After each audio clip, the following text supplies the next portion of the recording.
GeM TV நேயர்களுக்கு அன்பான வணக்கம். அதிகாரம் 122 கனவு நிலை உரைத்தல். 1215வது குறட்பாவை பற்றி நாம் இப்பொழுது சிந்திக்க இருக்கின்றோம். நனவினான் கண்டதும் அங்கே கனவுந்தான் கண்டபொழுதே இனிது.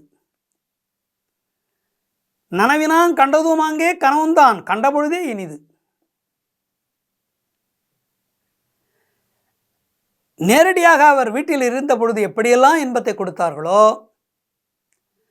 அப்படியே ஓவியம் போல என் மனதில் இருக்கிறது.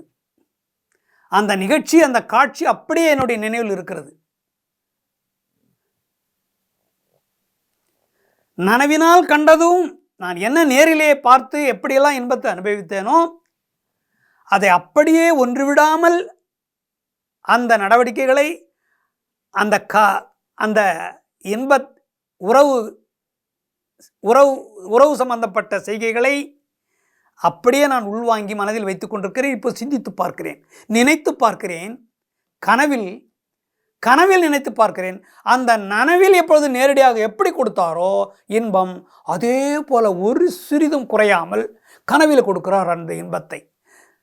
என்ன கொஞ்சம் மாறுதல் இல்லை, எதையும் மறக்கவில்லை. எப்படியெல்லாம் இன்பத்தை கொடுக்க வேண்டும் என்று எதை ஒன்றையும் மறந்துவிடவில்லை.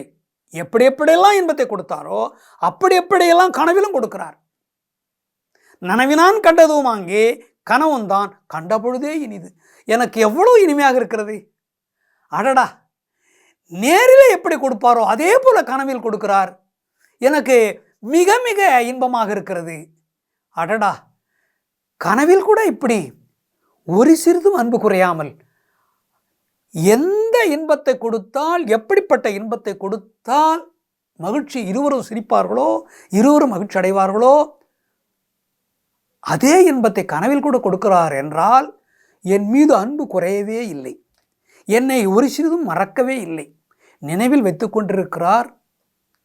அத்தனை வேலைகளுக்கு இடையிலே எங்கோ இருக்கிறார், கனவில் வருகிறார். அவர் கனவில் வருவதை பார்த்து நேரில் நான் என்ன இன்பத்தை அனுபவித்தோனோ அதையெல்லாம் அனுபவிக்கிறேன்.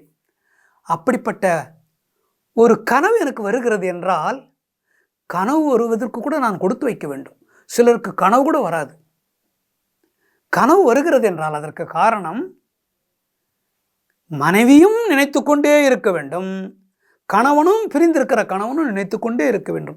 இருவரும் நினைத்து கொண்டே இருந்தால்தான் இரவில் அந்த நினைவு அப்படியே கனவாக வரும்.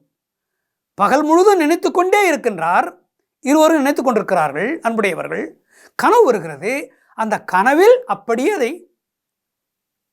அந்த இன்பத்தை என்னென்ன நினைக்கிறார்களோ அந்த இன்பத்தை அடைகிறார்கள்.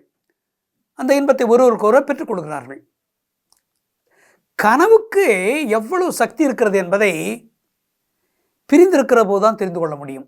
நேரில் இருக்கின்ற போது தெரிந்து கொள்ள முடியாது. கனவுக்கு அவ்வளவு சக்தி இருக்கிறது. என்ன காணலாம் கனவில். அவரிடம் என்னென்ன ஆற்றல் இருக்கிறது என்று வாய் விட்டு வாய் பிதற்றுவார்கள்.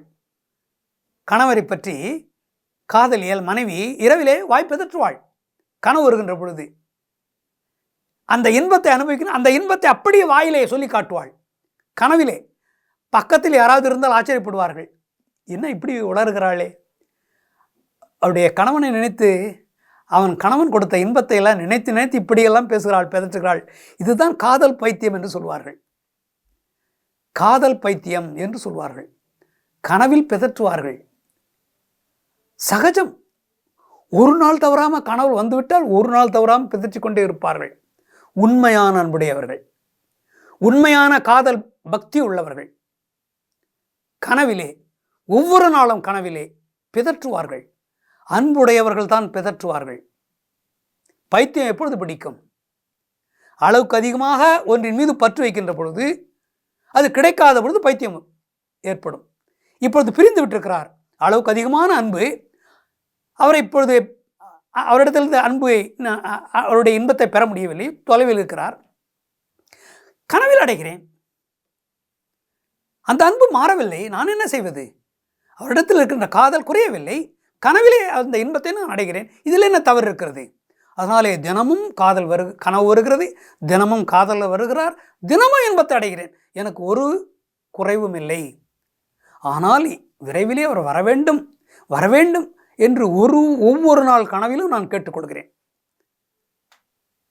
நான் விரும்பி கேட்டுக்கொள்கிறேன், கனவே நீ வருவது எனக்கு இன்பம்தான், ஆனால் அவரை உடனே அழைத்து நேரிலே வந்து வருவதற்கு ஏற்பாடு செய்.